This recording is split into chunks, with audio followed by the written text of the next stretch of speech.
স্ত্রীকে সময় দিলে স্বামীকে আল্লাহ তাআলা যে পরিমাণ বরকত, নেয়ামত দান করে, একজন স্বামী যদি জানতে পারত সেই নেয়ামতের কথা, সে বরকতের কথা, একজন স্বামী কখনো তার স্ত্রীকে সময় দেওয়া ছাড়া একটা মুহূর্ত সে থাকতে পারত না।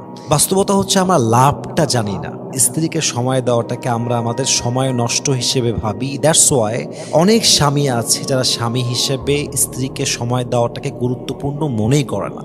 আজকে আমরা জানবো যে একজন স্বামী যদি স্ত্রীকে সময় দেয়, ওই স্বামীকে আল্লাহ কি কি নিয়ামত দান করে, সেই পুরুষকে আল্লাহ কি কি নিয়ামত দিয়ে ভরপুর করে দেয়, সেগুলো জানতে চেষ্টা করব, যাতে করে প্রত্যেকটা স্বামী তার ওয়াইফকে টাইম দিতে পারে, প্রত্যেকটা সংসার যেন সোনার সংসার হয়ে যায়। বলেন সবাই ইনশাআল্লাহ। নাম্বার ওয়ান, প্রথম কথা আমি বলতে চাই সবাইকে, ওয়াইফকে সময় দেওয়া এটা ওয়াইফের উপরে দয়া করা নয়, এটা ওয়াইফের অধিকার, এটা হচ্ছে হক্কুল ইবাদ। একজন স্বামী যদি তার ওয়াইফকে সময় দেয়, এর মানে স্বামী দয়া করছে। It's not like that. এটা ওয়াইফ ডিজার্ভ করে, এটা ওয়াইফের রাইট, এটা ওয়াইফের অধিকার। আপনি যদি ওয়াইফকে সময় না দেন, ঘোরাতে না নিয়ে যান, কিছু খাবার কিনে না দেন, গিফট না দেন, প্রপারলি টাইম না দেন, এটার জন্য কিয়ামতের দিন আপনাকে প্রচণ্ড পরিমাণে হিসাবের কাঠগড়ায় দাঁড়িয়ে হিসাব দিতে হবে। কেন দেওয়া লাগবে? কারণ এটা হক্কুল ইবাদ, এটা বান্দার হক।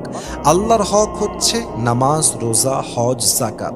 যদি আপনি পালন করতে না পারেন, আল্লাহ চাইলে আপনাকে মাফ করতে পারেন, কারণ এটা আল্লাহর হক।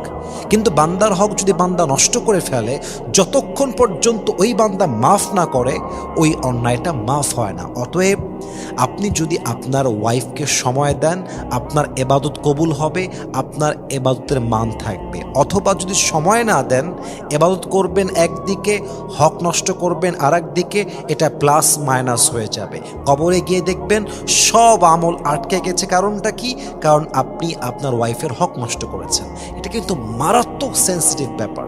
এটা না বুঝলে আপনার জীবনটা বৃথা হয়ে যাবে। বান্দার হক এটা বড় সেন্সিটিভ বিষয়। এজন্য আপনার ওয়াইফকে যদি আপনি প্রপারলি টাইম দিতে পারেন, আপনার এবাদতকে আল্লাহ তাআলা কবুল করবে। বলেন সবাই সুবহানাল্লাহ। আর একটা লাভ, যেই বান্দা তার ওয়াইফকে সময় দেয়, আল্লাহ তার রিজিকে বরকত দান করে, হায়াতে বরকত দান করে, রিজিকে বরকত বেড়ে যায়। অল্প কামাই হয়, বাট এটাই এনাফ হয়ে যায়। দেখবেন অনেক মানুষের কামাই অনেক বেশি, বাট রিজিকে বরকত নাই। এই আনে এই শেষ, ডান হাতে আনে বাম হাত দিয়ে উড়ায় দেয়। লাখ লাখ টাকা বেতন, লাখ লাখ টাকা ব্যবসায় লাভ, কিন্তু কি হচ্ছে?